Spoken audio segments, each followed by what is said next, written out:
Bonsoir, shalom à tout le monde. Bienvenue sur Kratos TV, Lumière du Monde. C'est votre émission Chemin de la Vérité. Ravi de vous retrouver encore ce soir parmi nous.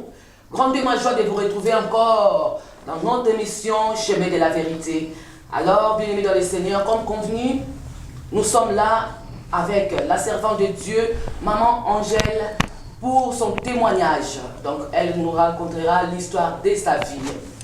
Mais avant de cela, je bénis vraiment l'Éternel de votre présence et je bénis encore votre fidélité, que Dieu récompense encore votre fidélité.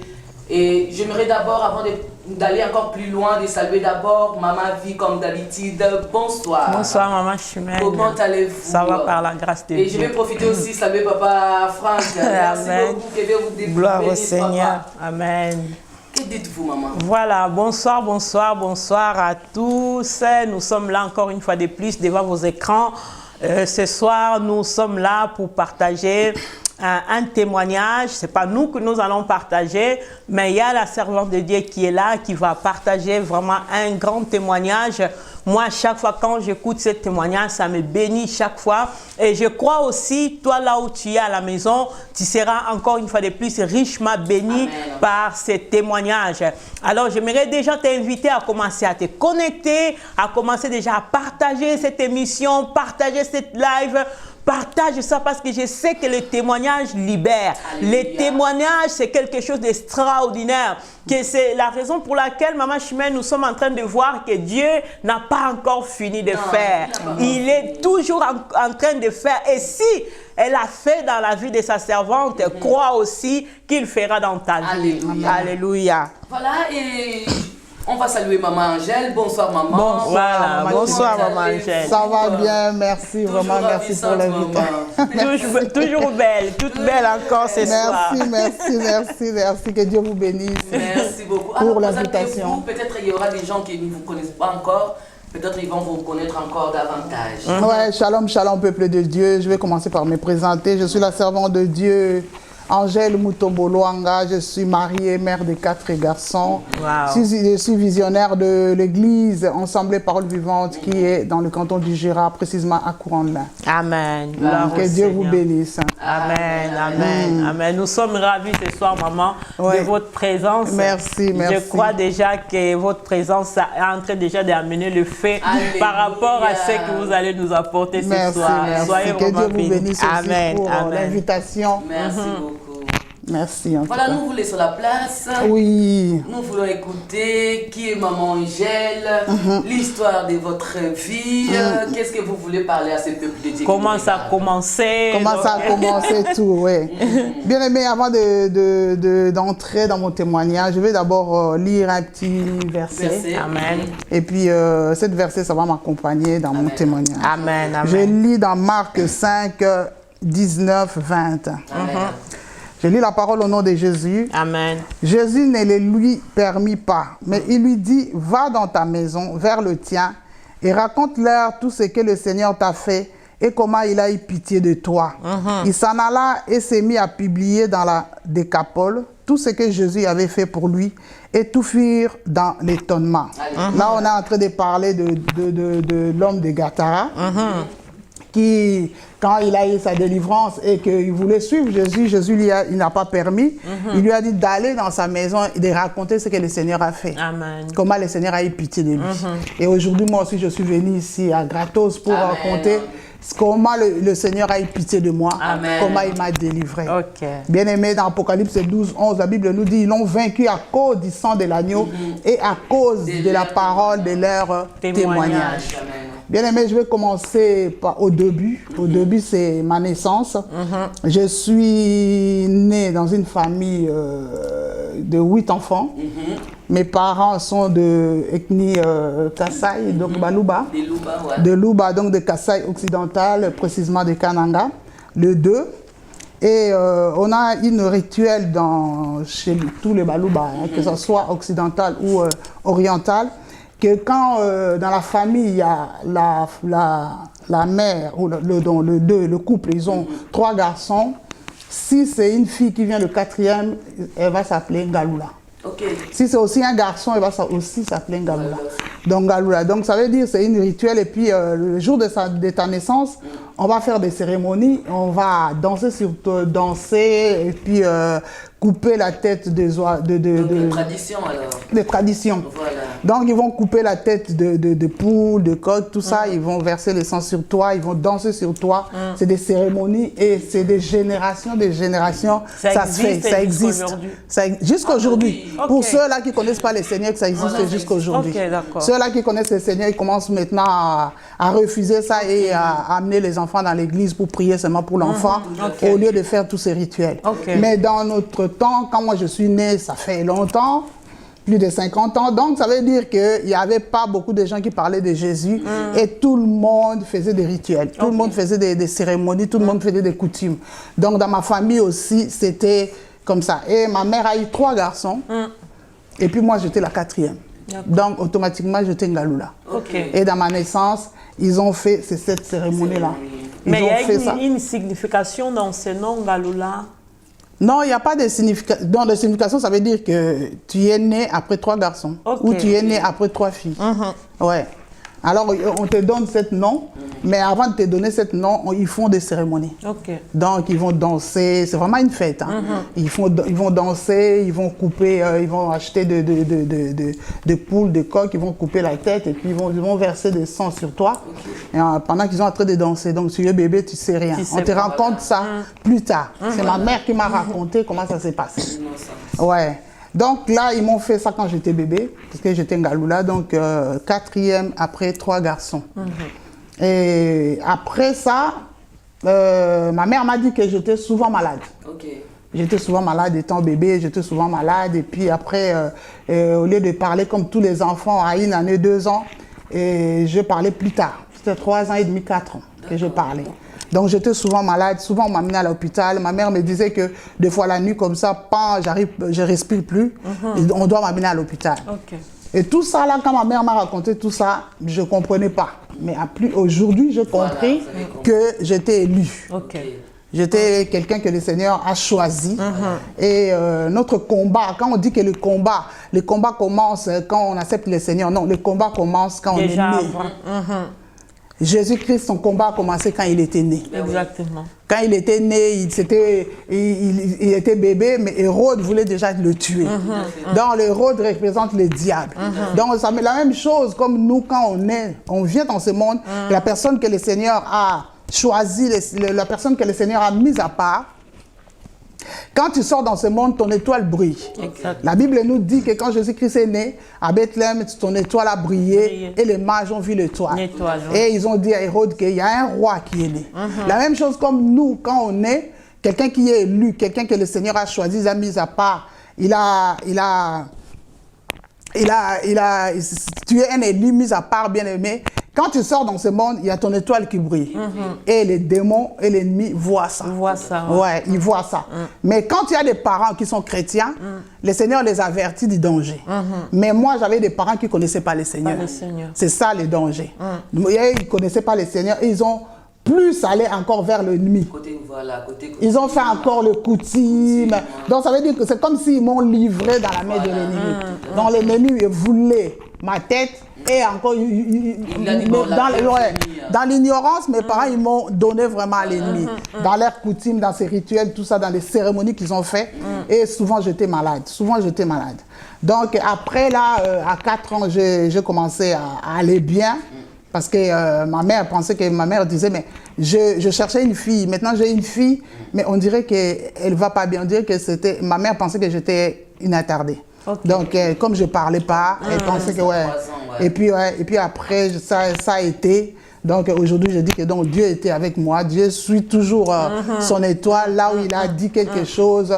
Parce que dans le ventre de nos parents, le Seigneur nous consacre. Donc il nous a consacrés dans le ventre. Donc il a dit à Jérémie, il a dit à Jérémie, dans le ventre de ta mère, je t'ai consacré. Donc l'ennemi voulait me tuer, mais comme Dieu a dit des choses sur moi, l'ennemi ne pouvait rien faire. Amen. À part me donner la maladie ou vraiment me rendre malade, mais me tuer, il ne pouvait pas.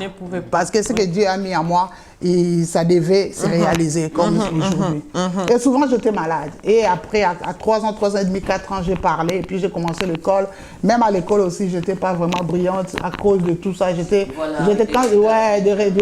J'avais vraiment un peu plus de retard. Et ça a continué.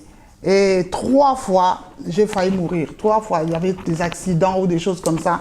Et ma mère ne comprenait pas. C'est toujours, ça tombait toujours sur moi. Okay. Et ça soit l'humiliation, ça soit tout ça, ça tombait toujours sur moi. Et on ne comprenait pas. Ah non, on croyait toujours, ma mère croyait toujours que c'est... c'est normal. Non, elle croyait que c'était dans la famille, c'était des tantes, la famille. Comme on dit toujours que la sorcellerie, j'ai ma fille elle est bien, donc les gens attaquent ma fille. Alors elle aussi, comme elle ne connaissait pas le Seigneur, elle m'amenait toujours chez des guérisseurs. Elle m'amenait toujours... Ça empirait encore. Donc elle m'amenait toujours dans les endroits où donc c'est des fétichères, dans les endroits où il y a des démons, qu'on peut dire, au lieu de m'amener là où il y a les seigneurs, comme elle ne connaît pas les seigneurs, elle m'amenait toujours, ouais, ma fille, on va aller là-bas pour ta protection, on va aller là-bas pour ta protection. Elle croyait que c'était nos tantes, nos oncles, tu vois, en Afrique, comme on dit, que c'est vrai, ils sont en train de... Oui, c'est ça. Donc, ils sont en train de vouloir envoûter ma fille. Et donc, je vais aller pour leur protection. Donc, elle m'amenait encore plus. Vous la fille unique. Donc, elle m'amenait encore plus dans les endroits bizarres. Au lieu de m'amener vers le Seigneur, bon, je comprends qu'elle ne connaissait pas le Seigneur. Elle ne connaissait pas le Seigneur. Bon, elle était aussi innocente aussi. Innocente, elle faisait ça dans l'ignorance. Exactement. Et du côté de mon père m'aimait beaucoup. Mon père, il m'a donné le nom de sa mère. Donc, mon père m'appelait toujours maman. Donc, mon père me gâtait. Donc, j'étais sa fille. Et puis, oui, tout ce que je voulais, vraiment, il faisait. Donc, il me gâtait tellement que si je me lève le matin, que ma mère a préparé à manger, que je dis que je ne veux pas ça, mon père va changer, il va dire que je donne encore l'argent pour que vous nous préparez ce qu'elle veut. Donc, j'ai grandi comme ça, gâté par mon père, mais pas par ma mère. Ma mère me battait, mais mon père ne m'a jamais tapé. Donc, mais quand il y a mes frères, ils font quelque chose, et il recevait des coups. Mais quand c'est moi, il dit, ah ouais, il faut laisser, je vais lui parler, puis ça va passer. Et puis j'ai grandi comme ça. Et quand je suis arrivée à 15 ans, 16 ans, j'ai commencé à connaître des garçons. J'ai aimé un garçon qui était dans le même quartier que moi. Et ça a duré 1 année, 2 ans. Et je suis tombée enceinte. Wow. Oui, en tombant enceinte pour le grand garçon qui est parti là. Et quand je suis tombée enceinte, et mon père était dans tous ces états. Donc, dans nous, les Balouba, c'est encore pire, quoi. C'est l'humiliation. Donc, lui, par la manière qu'il me gâtait, il ne pensait pas que je vais faire ça. Et quand j'ai fait ça, c'était plus ma mère. Et ça a failli même séparer mes parents, tellement qu'il y avait l'humiliation. Et après, mon père a pardonné quand même ma mère après. Et j'ai eu l'enfant. L'enfant, c'est le grand garçon là qui parle. Là. Je l'ai eu à 17 ans. Je l'ai eu à 17 ans. Et j'ai accouché à 17 ans. Et après, mon père a dit, bon, j'accepte. Quand il aura l'enfance, il a pris l'enfant, il a donné à ma mère. Il a dit, elle va retourner à l'école. Je suis retournée à l'école. J'ai continué mes études. Et mon bébé, c'était ma mère qui dormait avec. C'était comme son dernier, quoi. Et puis lui, il appelait ma mère maman. Et puis moi, c'était sa sœur. Ok. Ouais, il a grandi comme ça. Puis après, il a su que c'était moi, sa mère. Donc, c'était ma mère qui était sa mère et moi, j'étais sa grande sœur. Puis, je suis retournée à l'école. Et en retournant à l'école, tout ça, ma mère m'amenait toujours dans des endroits qui m'a fait, il y a des gens qui te veulent toujours du mal. Il faut toujours voir ce monsieur là-bas, on va te laver. Elle faisait toute ta protection, tout ça.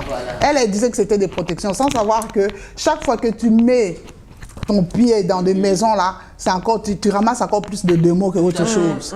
Mais à l'époque là, on n'entendait pas parler du Seigneur. Non, rien du tout. Dans ma maison, dans notre maison, il n'y avait pas la Bible, il n'y a personne qui parlait de Jésus, rien du tout. Rien.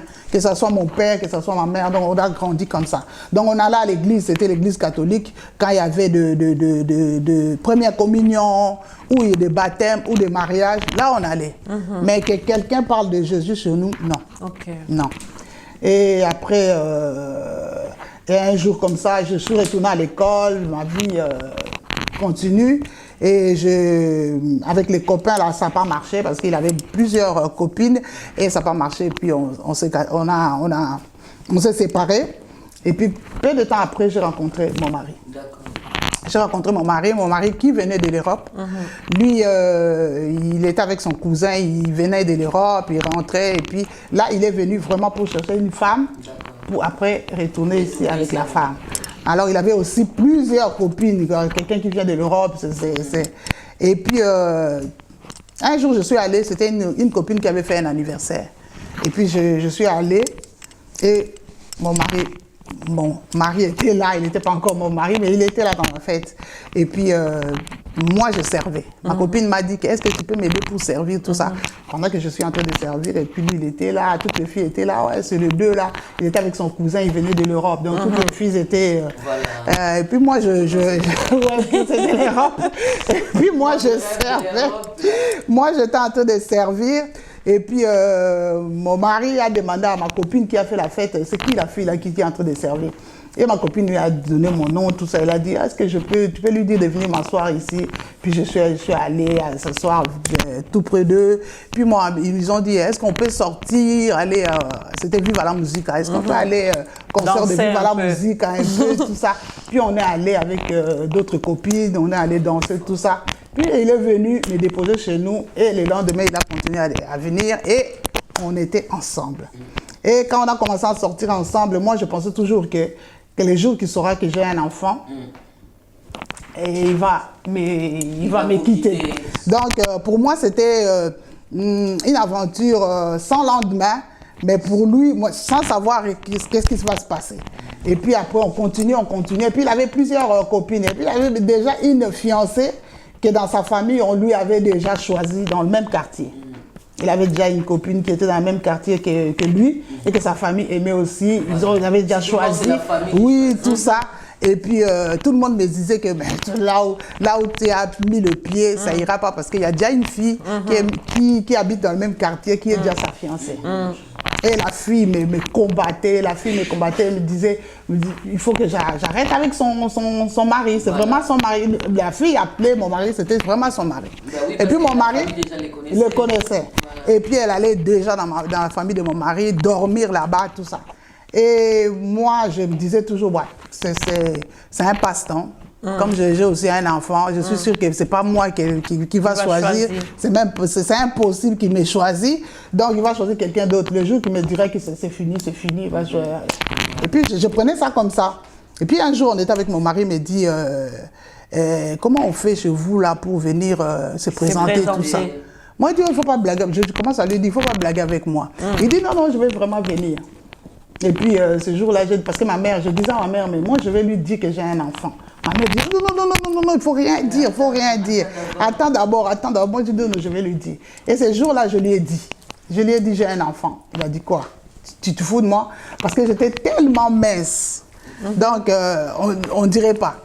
Et puis, il n'y avait rien dans mon corps qui était, comme on dit, que quand il y a un enfant, que les seins sont tombés, tout ça. Il n'y avait rien qui montrait que j'avais un enfant. Donc, mon premier enfant, il avait bien gâté dans mon corps. Donc, mon mari disait, mais tu te fous de moi? Toi, tu ne peux pas avoir un enfant. Moi, je dis, si, j'ai un enfant. Donc, il ne croyait pas par rapport à mon corps. Puis moi, je dis, bon, demain, quand tu vas venir, tu vas voir. Et quand il est venu demain, je lui ai montré, il refusait, il disait, c'est ton petit frère. Moi, je disais, non, c'est mon enfant. En plus, toi, à 17 ans, tu as un enfant à 17 ans, tu es encore jeune. Ouais. Donc, lui, il ne croyait pas. Et puis moi, je dis, non, c'est mon enfant. Puis j'ai appelé ma petite sœur, et puis ma petite sœur lui a confirmé que oui, c'était mon enfant. Et puis moi, je pensais que, ouais, comme il m'avait dit qu'il voulait venir, il va changer d'avis. Mais il continuait toujours à dire que je vais venir. Il faut que vous me donnez un jour, il faut dire à tes parents, un jour, tout ça, tout ça. Il a fait l'enveloppe, tout ça, il a mis l'argent, il m'a donné. Il a dit, va donner à tes parents. Alors, mon mari a continué à dire que oui, on va venir avec ma famille. Et on a fixé la date. On a fixé la date et il est venu. Il est venu avec sa famille. Donc, ça veut dire que toutes les filles qui étaient là et la fiancée que la famille a choisie, pour mon mari, c'était moi. Et ça a étonné tout le monde. Tout le monde a dit que je fais les fétiches. Donc, ça fait du bruit.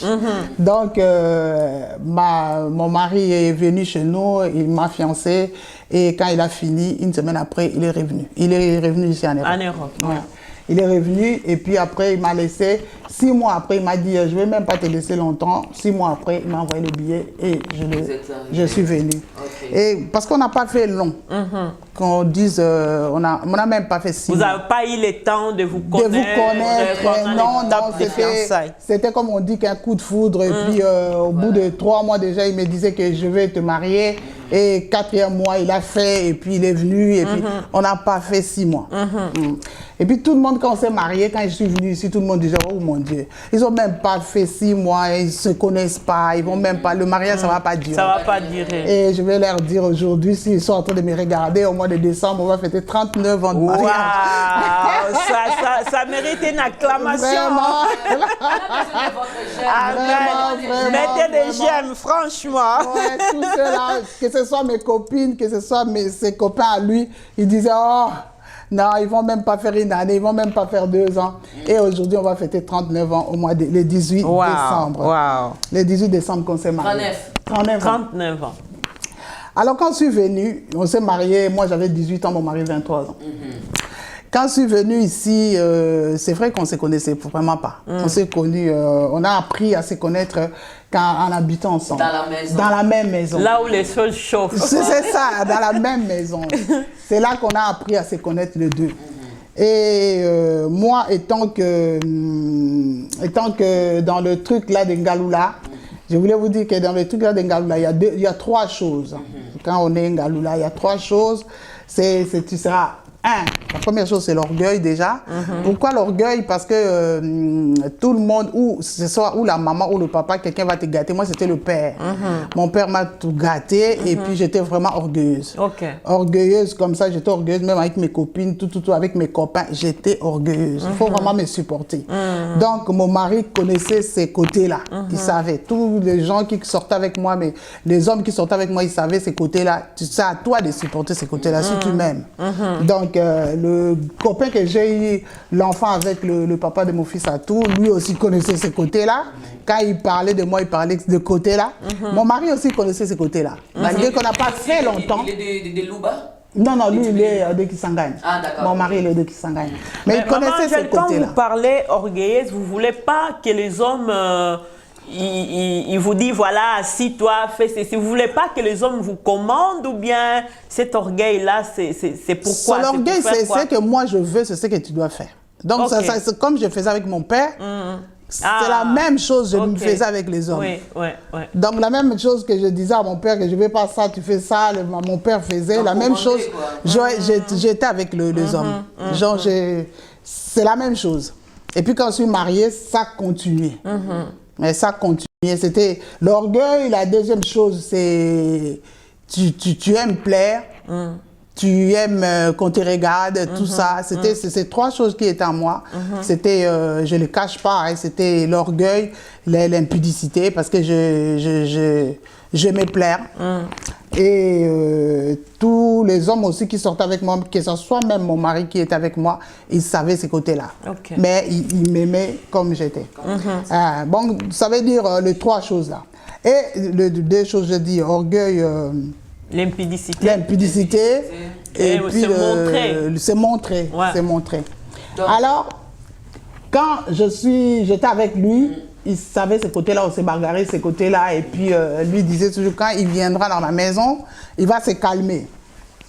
Et quand je suis venue, je me suis dit, ma mère m'a pris vraiment, il faut me dire, il a dit, toi là, cet homme-là, il nous a enlevé la honte que tu nous avais mis ici. Vraiment, quand tu vas aller dans sa maison, il faut que tu sois calme. Il faut vraiment que tu sois calme parce que tu as cet homme, il m'a enlevé la honte. La honte, ouais. Parce que tu as eu l'enfant, tout ça.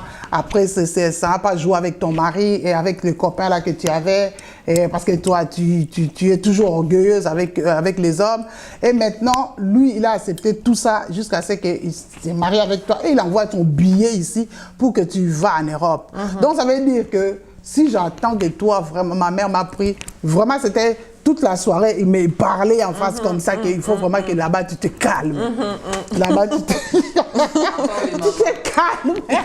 Cet homme-là, vraiment, si tu divorces avec cet homme-là, tu auras la malédiction. Moi-même, ta mère, je vais te maudire. Wow. Parce que cet homme-là, oui, ma mère me disait comme ça, moi-même, je vais te maudire. Parce qu'elle te connaissait aussi. Oui, oui. Ouais. Cet homme m'a enlevé la honte.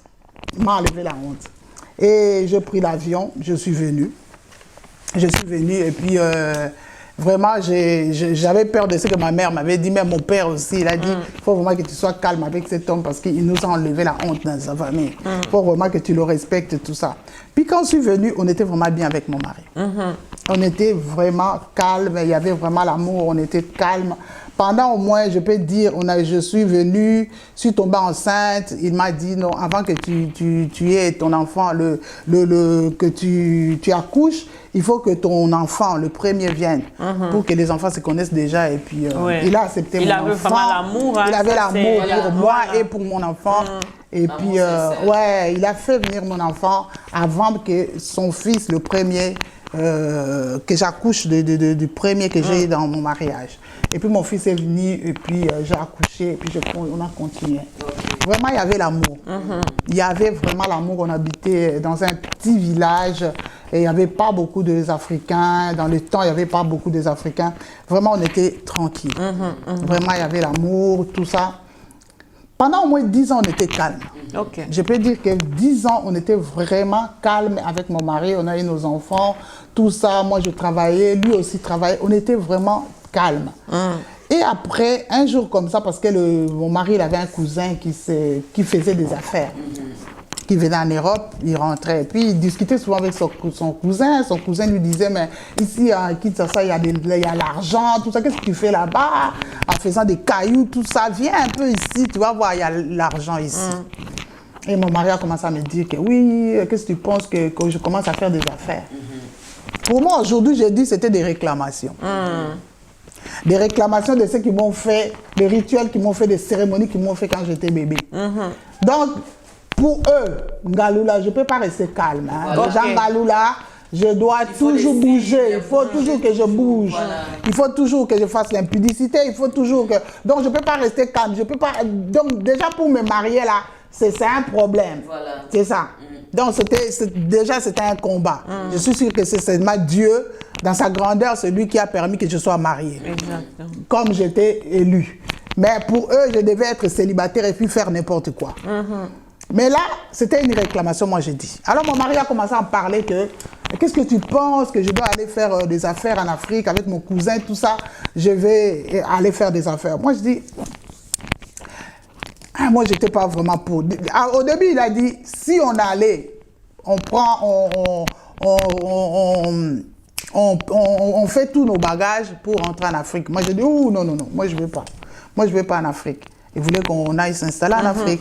Moi, j'ai dit non, non, non, non, non, non, non, non, non, moi, je ne veux pas. Non, moi, je ne me sens pas prêt. Mes enfants, ils ont commencé l'école, tout ça. Et puis, l'école là-bas en Afrique, il faut payer, tout ça. Non, moi, je ne sens pas. Moi, je vais rester. Si toi, tu veux aller, commence déjà à aller pour voir. Si ça marche, préparer les terrains. Si ça marche, peut-être. Alors, lui, il a commencé. C'est là que...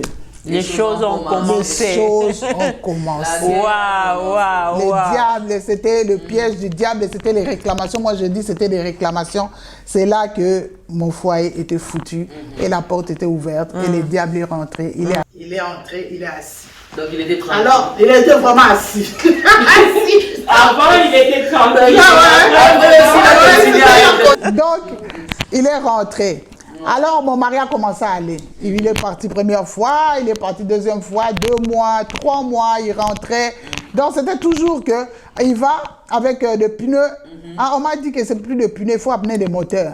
Deuxième fois, il vend encore des moteurs. Des moteurs, c'est pas vraiment ça. On m'a dit ça. Donc, ça a duré comme ça pendant au moins, pour vraiment que je supporte au moins 5 ans. Après là, j'ai commencé à ne plus supporter. Alors pendant 5 ans, moi je dis, mais il faut maintenant que tu arrêtes. Parce qu'on dépense l'argent et puis tu rentres et puis il n'y a pas vraiment l'argent, ça ne rapporte pas. Puis tu rentres toujours avec d'autres projets. Tu étais avec le pneu, tu me dis moteur. Tu étais avec le moteur aux voitures.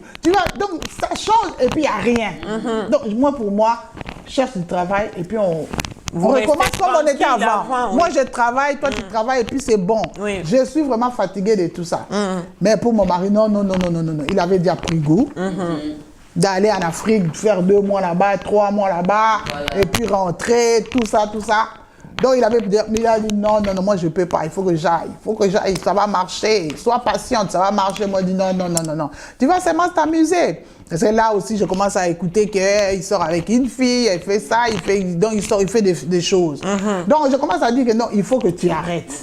Si tu n'arrêtes pas, moi aussi, je vais commencer à faire la même chose parce que j'étais aussi jeune. Ouais, j'étais aussi pas mal. Ouais, je me voyais belle, je dis, mais tu dois pas te moquer de moi. Elle est toujours belle. Parce que la jeunesse nous dit aussi d'autres choses. Autre chose, ouais, c'est ça. exactement. Je me disais, tu vas pas te moquer de moi longtemps. Donc, ça veut dire que si tu continues, moi aussi, je vais commencer à faire la même chose.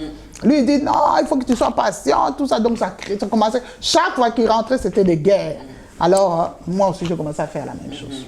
Donc, c'était que lui, il part, il fait sa vie là-bas. Moi aussi, je reste, je fais ma vie. Tu fais ta vie ici. Donc, c'était qu'on était commencé à être des colocataires. Ok. Si je dis que des colocataires, ça veut dire que... chambre, toi aussi dans ta chambre. Non, on était vraiment dans la même chambre. Ok. Mais c'est que lui, il sait que j'ai une vie. Ah, d'accord. Ouais, il a une petite idée, il sait que non, ma femme a une vie.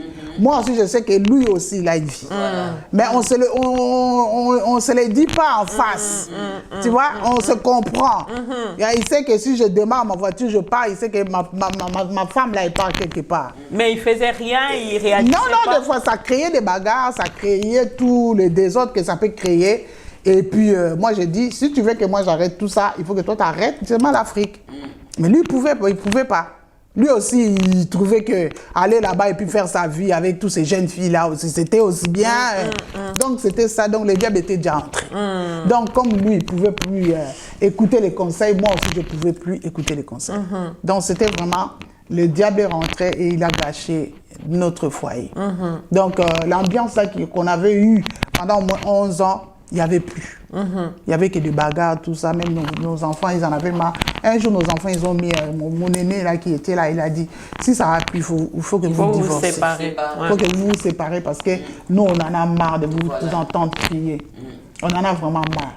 Mais chose qui était compliquée, on n'arrivait pas. Ni moi, ni lui allaient demander le divorce. Je peux commencer. Une fois j'ai commencé, mais moi-même, je suis allée encore retirer. Donc, j'arrivais pas. Malgré que quelque part, déjà, il y a Dieu qui était là. Qui était là, qui contrôlait, je peux dire. Parce que j'arrivais pas à lui demander divorce jusqu'à la fin. Je peux aimer quelqu'un dehors. Je peux vraiment dire que je suis amoureuse de la personne, mais mon mari restait toujours mon mari. Donc, me séparer de mon mari, il y a des hommes qui me disaient... Est-ce que Maman Angèle, c'était vraiment le vrai amour? Non, ça peut être le vrai amour. C'est ça. Pour moi, c'était que les hommes aussi m'ont demandé de quitter mon mari pour eux. Mais moi, j'arrivais pas. Je n'ai pas allé voir les avocats. Mais 2 mois après, je garde mes enfants. Non, je reste seulement avec lui. Donc, je pensais toujours à ce que ma mère m'a dit. Je pensais toujours là où il m'a pris. Dans l'humiliation. Moi, je dis, dans tout ce qu'on peut vivre, je peux vivre avec lui, tout ce que... il avait le choix. Il avait plusieurs femmes qui n'avaient pas des enfants. Il m'a choisi moi. Et puis il m'a amené en Europe. Et en plus avec votre enfant. Oui. Il l'a fait révéler. Oui, il m'a amené en Europe. Quand je pensais à ça, j'arrivais pas vraiment à lui faire du mal, vraiment jusqu'au fond. Je disais non. Je peux faire du mal, je peux le tromper, mais divorcer, non. Je reste avec lui. Parce que je savais que mon mari peut me tromper, mais si moi je demande divorce, ça peut vraiment le tuer. Donc lui aussi, il préfère m'attendre des choses, mais je suis là. Mais est-ce que lui, il disait rien du tout, ou il vous prenait aussi quelque part pour en parler, ou vous avez dit que non, bon d'accord, on reste comme ça ou même... il n'y avait pas les dialogues qui... Non, il n'y avait plus les dialogues. C'est ça que je dis que les diables étaient rentrés. Les dialogues étaient que quand moi je disais à mon mari, pour que moi j'arrête, il faut que toi t'arrêtes le commerce d'aller en Afrique. Lui, il disait, lui aussi, il ne peut pas arrêter. Tu vois, là où les diables nous coinçaient. Donc, lui, il disait... Il a pris le plaisir de prendre l'avion, d'aller en Afrique, de faire l'ambiance là-bas pendant 2 mois, 3 mois, et puis après il rentre.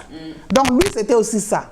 Et puis quand je disais que c'est ça que moi je veux, parce que si tu arrêtes seulement ça, et puis on est tranquille, on redevient comme on était avant. Lui aussi ne voulait pas arrêter. Donc c'était ça qui nous coinçait les deux. Ok. Ouais. Donc moi je disais, tant que toi tu vas en Afrique 3 mois, hein, mon vieux, moi je ne restais pas à t'attendre, hein, à zapper et regarder la télé. Là, non. Alors ça a duré combien de temps comme ça? Là, ça a duré au moins 6 mois. Hein? Ah oui, oui, ça a duré. Ça a duré. Ça a duré. Les gens qui étaient près de moi, mes copines qui étaient près de moi, ils savaient qu'il n'y avait plus amour. Ils savaient, même les amis ses amis aussi à mon mari, ils savaient qu'il n'y avait plus rien. Vraiment, les deux là, c'est la guerre. Ouais, c'est la guerre. Là, on dit que s'il continue comme ça, les deux là, il y aura un jour quelqu'un qui va tuer l'autre. Donc, s'il continue comme ça, quelqu'un va poignarder l'autre. Donc, on était arrivé à ce niveau-là. À ce niveau même que, 2 fois, même la nuit, même je me levais, je le regardais, je dis, donc, tu me fais tellement du mal, je peux lui faire du mal. Donc, on est arrivé à ce point-là. Ça, c'est les esprits. Donc, des esprits. Donc, le diable était vraiment entré et il avait vraiment saccagé notre foyer. Et par là, on peut aussi voir, il y a aussi des amis qui vous poussaient aussi, fait vraiment, parce que lui aussi en Afrique, il fait aussi. Oui, c'est ça. Donc, j'étais aussi entourée des amis. Moi, j'étais mariée, mais j'avais toujours des amis qui étaient célibataires. Wow. C'était ça aussi qui était bizarre dans ma vie. Donc, des amis qui étaient célibataires, des amis... Mon mari ne comprenait pas comment toi, tu es mariée, tu as toujours des amis qui sont célibataires. Donc, c'était mon entourage était comme ça. Et mais c'était pas vraiment les amis qui me poussaient, donc c'était plus moi-même. Moi-même, c'est mon orgueil. J'ai dit comment mon mari peut me faire ça. Moi-même, tu vois, pour venger. J'étais quelqu'un, des réclamations. C'était aussi des réclamations, mais c'était aussi un côté mon orgueil. Voilà. Je voulais pas que c'est comme si c'est une défaite, ouais, c'est ça. C'est comme une défaite, ouais, c'est ça. Lui il fait et puis moi je fais pas, donc ouais. C'était dans le monde aussi, on avait ces pensées-là, la vengeance. Il y avait toujours la vengeance quand on est, ouais. Il y avait pas... dent pour dent. Ouais, c'est ça. Donc, qu'est-ce qui a fait que tout d'un coup, il y a des choses qui ont changé. Voilà, qui ont changé. Donc, mon père est tombé malade. Okay. Mon père que j'aimais beaucoup, mon père qui m'adorait, mon père... Même quand j'étais en Europe ici, mon mari sait que s'il y a vraiment quelque chose, il doit parler avec mon père. Si ma père il dit, si lui m'appelle et puis il me parle, je vais me calmer. Voilà. Donc c'était lui. Alors la personne que j'écoutais, il était tombé malade. Donc mon père est malade, il est tombé malade. Et pendant qu'il était malade, je n'étais pas bien. Je parlais avec lui, tout ça, et puis on savait que c'était la fin. Et puis un jour, je dormais. Je suis sortie avec des copines. Puis je suis rentrée, c'était même 1h du matin. Je buvais aussi beaucoup. Et je suis rentrée, j'étais vraiment, je peux vous dire que j'étais saoule. Et je rentre à la maison, j'attendais vraiment une voix qui me dit que lève-toi, prie pour ton père. Lève-toi, prie pour ton père. Lève-toi, regarde, moi je ne sais même pas prier. Je ne sais même pas comment on prie. Je n'ai jamais été dans une église, je ne sais même pas. Mais on me dit, il faut prier. Comment, ouais, je ne sais pas. Mais j'attends cette voix et puis j'arrive pas à dormir. J'attends cette voix, je tourne dans mon lit, je vais dans la salle de bain, je rentre, je vais dans la salle de bain. Je n'ai pas dormi jusqu'à 6h du matin. Et après, j'appelle mon mari. Mon mari, il était en Afrique. Là, il était parti, là, il est resté, c'est là qu'il était resté une année. Une année. Et j'appelle mon mari, je dis, est-ce que tu es allé voir mon père? Il a dit, non, ce jour-ci, non. Moi, il dit, va voir mon père parce qu'aujourd'hui, je n'ai pas bien dormi. Et puis, il est parti voir mon père. C'est ces jours-là, cette nuit-là, ma mère m'a raconté plus tard, que cette nuit-là, il était parti. Ah, ok. Il était parti et puis revenu, parti 2 fois. Il était mort 2 fois et puis il revient. Donc, quand mon mari est parti le matin, il a dit, oh, Angèle m'a envoyé pour savoir comment papa, il va. Ma mère a dit, non, il va pas bien, mais il faut pas lui dire. Il faut pas lui dire que, ouais, il faut pas lui dire que il va pas bien, il sera pas bien, donc tu dis seulement que ça va. Alors mon mari qui m'appelle, il dit que non, papa, il va bien. Ah, moi, je retourne dans mes trucs, dans l'ambiance, dans l'alcool, dans la vie avec mes amis. J'ai oublié. Et 2 semaines après, c'est là que mon père est décédé. Wow. Et quand mon père est décédé, on était obligés, nous tous, on est ici, hein, nous tous, on est ici en Allemagne, ici en France, et on a pris l'avion, nous tous, et on est partis. Quand on est arrivé là-bas, mon mari, il est venu à l'aéroport. Là, mon mari, déjà, il avait une fille, il a pris une fille. Chaque fois qu'il allait, il avait des copines. Mais là, il a fait le pire, c'était de prendre une fille dans mon quartier. Là où j'ai grandi. Là où j'ai grandi, c'était vraiment... Ah, ça rajoute encore. L'humiliation, c'était grave. Donc, c'était vraiment l'humiliation. C'était dans mon quartier et puis caché pas. C'est pas que c'est quelqu'un qui a pris quelqu'un dans le quartier et puis cache, on le voit. Non, il se promenait vraiment le main jour. dans la main. Main dans la main avec la fille.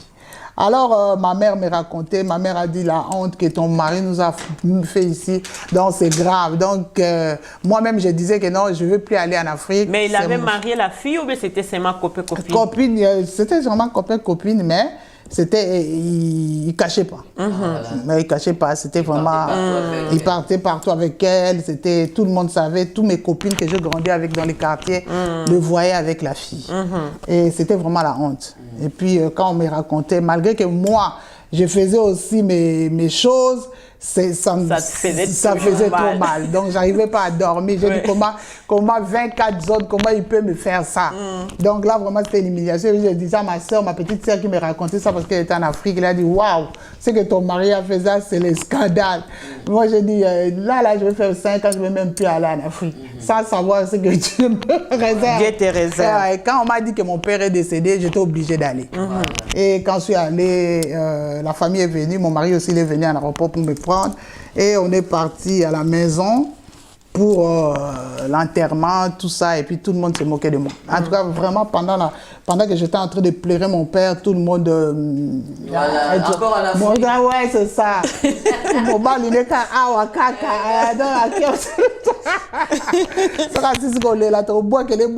des amis qu'on a grandi avec. Que quand tu viens over tu fais l'orgueil, que oui, je suis mariée, tout ça, tout ça. Et maintenant, là, il veut vraiment te blesser, que ton mari, il n'est même pas allé loin. Là, jusqu'ici, et puis se promène avec la jeune fille, là. Et la jeune fille, là, qui avait l'âge justement de mon aîné, là, de premier enfant. Et vraiment, je suis descendue en Afrique seulement parce que j'aimais beaucoup mon père, sinon je n'allais pas. C'est la honte, là, c'était l'humiliation. C'était trop. Et puis, je suis allée, et puis après, quand j'ai enterré mon père, j'ai appelé sa famille. Sa famille aussi, ils étaient là, la famille de mon mari. J'ai réuni tout le monde. J'ai dit, quand je vais prendre l'avion, je rentre, c'est pour divorcer. Donc, c'est fini. Là, vraiment, j'ai supporté tout, les bêtises, mais là, maintenant, c'est fini. C'est fini. Ouais, quand je vais prendre l'avion, c'est fini.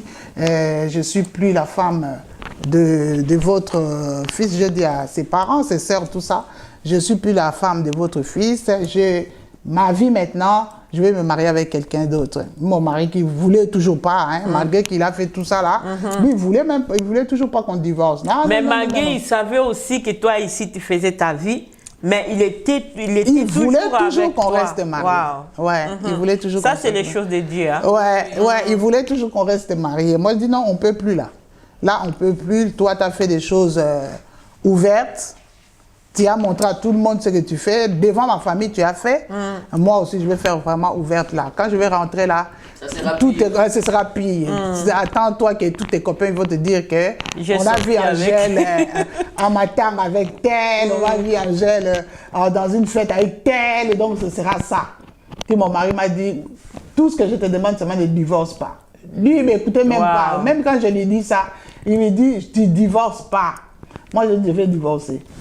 Et le jour que je voulais prendre l'avion, il m'a dit, malgré que tu veux plus de moi, est-ce que je peux t'accompagner à l'aéroport? Moi, je dis, il n'y a pas de problème, tu peux m'accompagner.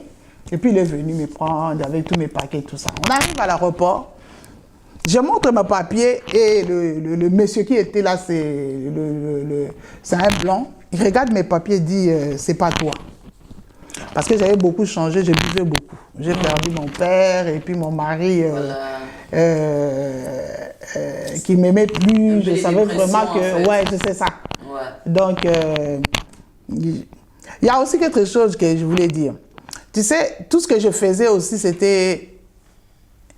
C'est vrai, j'ai fait des bêtises, j'ai trompé mon mari, tout ça.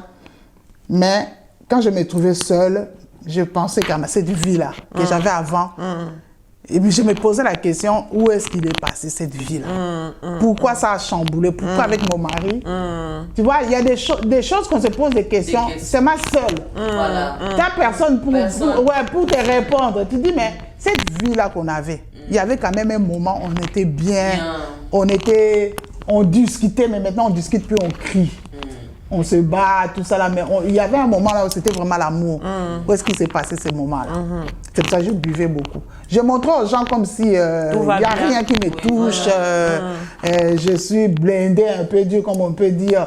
Il n'y a rien qui me touche. C'est le maquillage qui cache. Qui cache tout ça. Le make-up. Je suis blindée.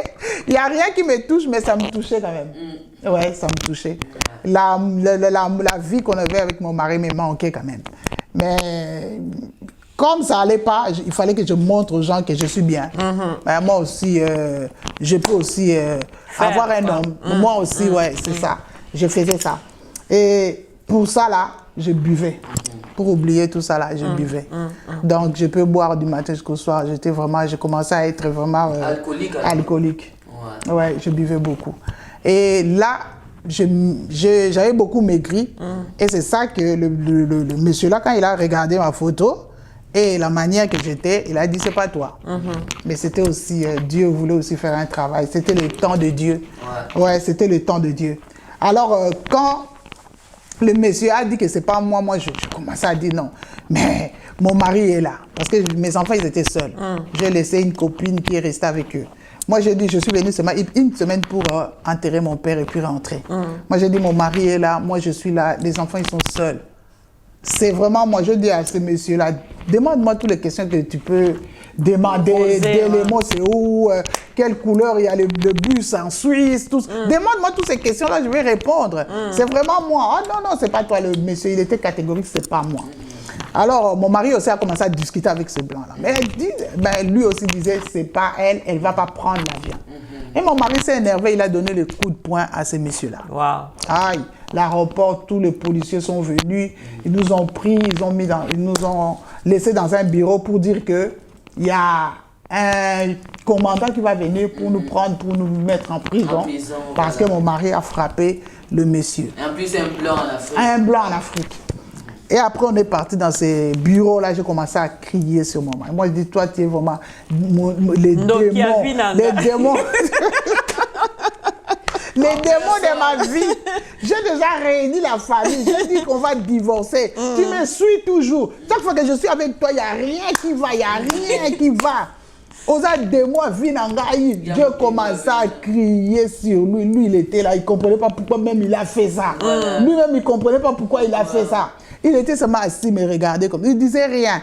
D'un coup, comme ça, la porte s'ouvre. C'était les commandants là qui rentrent. Les commandants qu'on nous a dit qu'il y a un commandant qui va venir pour nous prendre, pour nous amener en prison.